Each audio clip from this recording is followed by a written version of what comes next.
Ah, ça demande énormément de monde. On est autour de 110-120 bénévoles. On a 40 ramasseurs de balles déjà, donc ce sont des jeunes qui ont entre 10 et 16 ans, qui aiment le tennis. On a une trentaine de juges de ligne. On a renoué les relations dans le Pacifique. On a fait revenir des gens du Vanuatu et de Tahiti. Donc on a 24 en local, 3 Tahitiens et 3 Vanuatais.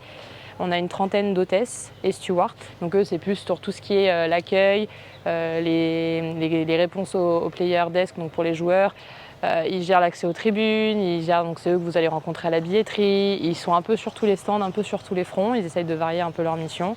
Et après, au-delà de ces 100 personnes, on a un responsable transport et accommodation et hôtel pour les joueurs. On a 2 personnes qui sont sur la logistique terrain, qui courent dans tous les sens pour essayer de résoudre tous les problèmes qu'il peut y avoir, que vous voyez peut-être pas quand vous venez sur la semaine. On a un responsable partenaire, on a un responsable joueur pour essayer de mettre en relation aussi avec ceux qui veulent des interviews.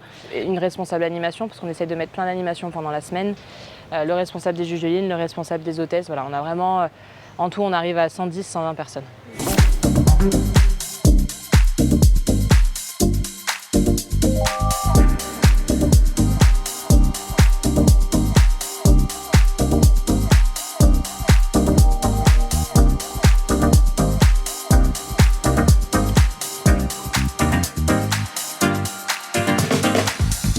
Le tennis, comme n'importe quel sport, en fait, c'est l'école de la vie.